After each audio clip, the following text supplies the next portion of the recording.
Hi, guys. Welcome back to Broke Not Broken. And you are exactly 10 weeks away from Christmas. And I'm here to help you get through that season like a boss. Christmas season is my favorite time of year, but I hate feeling rushed, feeling like I owe everybody everything, my time, my energy, everything during that season. So we're going to set you up right now for Christmas success where you can drink your hot chocolate, watch your Hallmark movies, and everything is done ahead of time so that you can relax, spend time with your loved ones, and not feel the strain of the Christmas season. Grab a pen and paper because we're about to start this right now. Got your pen and paper ready? Because what you do right now will make your holiday less stressful, less, you know, you won't feel run ragged. You won't feel like you're giving everything to everyone. You will actually be able to relax. So it starts now. To my American friends, your Thanksgiving is coming up, and here's the thing. Have you cleaned out behind your fridge and stove lately? Because nobody wants, great aunt, whatever, dropping a meatball like going under your stove and you finding things that you didn't even know you owned under there, as well as batteries, something that resembles a Cheerio, and maybe a hairball or 7,000. You don't want to see that. That not only will embarrass you, but it also, it makes people think you're unclean. Unfortunately, people are judgy, and during the holidays, people are horrible to each other, unfortunately. So, that being said, pull out your appliances, get it cleaned out, push them back, and then tackle things like, have you looked at your linen closet lately? Do you have your guest towels? Are your guest towels mangy, holy, ugly? Do they have bleach stains? Now is the time of year you want to replace those. Take those mangy towels, cut them up, make them into cleaning cloths, or I take them and donate them to things like SPCA or the shelters for cats and stuff like that. They use them for their bedding. Barns use them. A lot of farmers will take towels and sheets that are mangy looking and make them into bedding for new foals or ducks, etc. So it's a great way to give to charity. Now, if you have anything in your house that you would be embarrassed to say you own, shouldn't be in the main body of your home. Now, I had years ago a lamp that I swore I was going to fix, and it was ugly, mangy, cracked, and I never fixed it. And it was brought up one Christmas about this lamp that I just didn't get around to fixing. So if you have things that are around your house that haven't been fixed, now's the time to get it done, because you know that one relative is going to find it and point it out to you. So just get it done. Things first, guys. I want you to go through your house like you're about to sell it.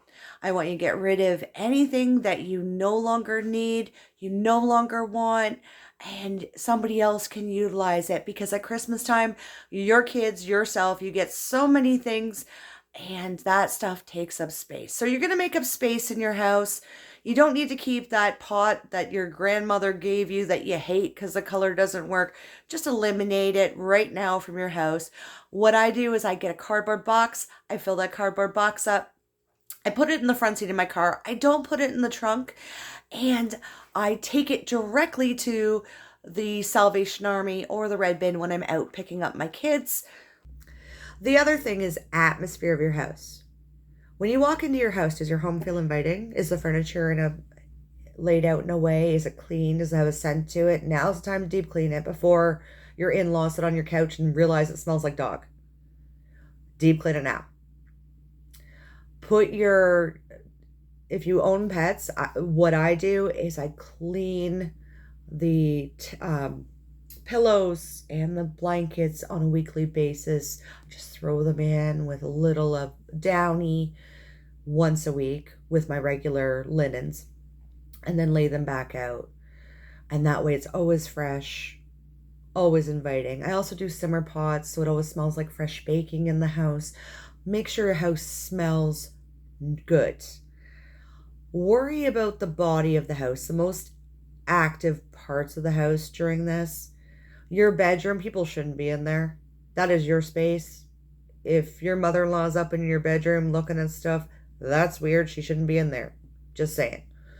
So if you're like me, I like to have the whole house clean. It's up to you, but I have ADHD and mine manifests in cleaning and keeping things looking a certain way.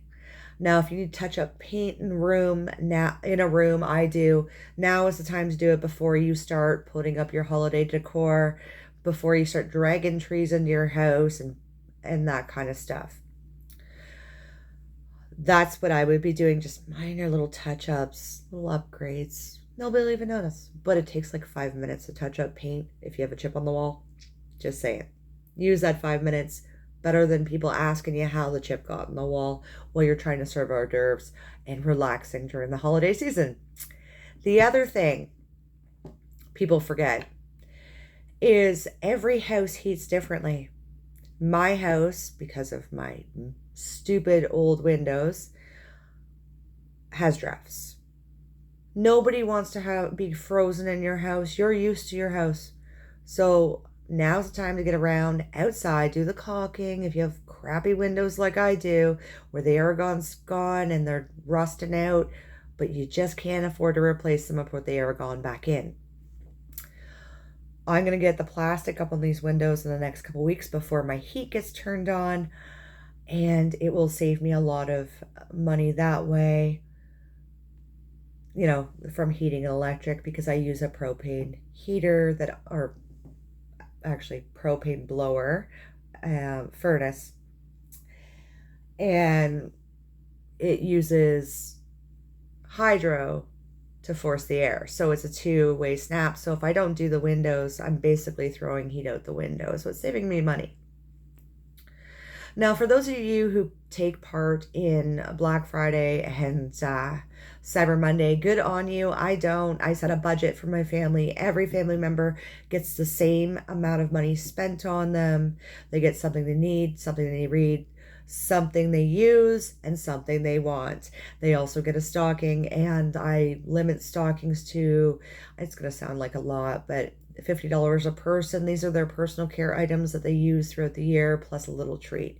It's nothing extravagant, but you do you. If you're into extravagant things, that's up to you. But I would be picking up those things now before the crowds. If you're going into places like Shoppers Drug Mart during their sales or their bonus days, or let's say Walmart or any of the other stores, I would be picking those things up slowly and building a list of things. The other thing before I do that, I go into my children's rooms and I check their drawers. Do they need new t-shirts? Do they need new pajamas? Do they have long underwear? We live in Canada. That's a thing. Do they need new mittens? Are their boots worn out? I do all of this now so that I can ask for these things as presents from grandparents. Therefore, they're not buying them things that they don't need or want or will use. Because lots of gifts get unused in lots of houses because people get things that they never knew they needed. So anyway, I digress. So I do that. Now, the thing about the pantry challenge that I've been doing, there's a reason why I'm doing this now. Lots of people forget how much space entertaining takes in your house when you have to buy extra food because you have extra people. Well, if you're using your freezers and your pantry regularly, you're going to have to top it up. And in my mind, I'm going to top it up with baking goods, family meals, and etc. But what if I decided that I was going to do the Crisco Christmas hamper? And for those of you who don't know what the Christmas hamper is, it's extremely expensive, by the way. It's $1,600 Canadian right now to buy it. You buy it on layaway and they deliver it during the month of December, so you have all the treats and stuff. It's all brand name food. You can do it for $600 Canadian. And I price matched everything, went onto Walmart, Independent, a butcher shop, and I actually got more stuff than what they were offering. Was it all brand named? No. But I got more for the money. And I honestly am going to do this in the month of November for you guys. I'm going to take you guys shopping with me. I'm going to save the treat stuff for later on. That way my children don't need it and I don't look like a fool when friends and family are over. The other thing that I would consider, and I have done this for decades, is bake ahead of time. Or at least get the dry ingredients into a bag and have those cookie mixes ready to go when you're ready to bake. I go somewhere in between. I make cookie dough rolls, and I will do 4 rolls that I freeze in the freezer a week. And that way, if I have guests over, I can just throw them in the oven. I can do a big cook-off with the boys, less mess, less time. It's just basically cutting and putting them on a baking sheet. I also do this. I'll make buns ahead of time. I'll make bread ahead of time for the month of December, because all of these things last 3 months in the freezer before they could get freezer burned. So I'll do that ahead of time just so I'm not a slave to the stove. Now, I do not buy pre-made meal kits or anything like that. What I'll do is cook-offs in November. I will make a month worth of dinners ahead of time, and that way I don't have to be rushed around. I can go to parades. I can go to the school pageants. I can be the mom I want to be instead of being the stressed out mom doing everything during the month of December. The other thing that I do is I set goals, realistic ones, for the month of November. I don't enjoy putting my Christmas lights up in -25 weather with the wind chill of -30. That sucks. So I start putting up my Christmas lights basically after Halloween. I don't turn them on until November 12th out of respect for veterans, just like I do not put my Christmas tree up until the parade in Toronto has been blasted onto my TV. I try not to do it, but there have been years where the elf in me just wanted to get it over with, get the glitter cleaned up off the floors, and just enjoy that dang tree for an entire month. Now, if any of these things have sparked some imagination in you guys, and you have any suggestions on how you make your Christmas season easier, brighter, or any suggestions on savings that might help this Canadian girl, please leave a message and like and subscribe to this channel, because I will be adding my Christmas cookie recipes that are easy peasy, that you can freeze up as a dough, you can leave as a powder, or you can cook them up and refreeze them for another 90 days if that's your jam. If you just want to have a full freezer cookies, I'm all over it, clearly. Anyway, thank you so much. Again, like, subscribe. I value you guys' opinions on the channel. I also value your comments. Like I said, have a great day, guys.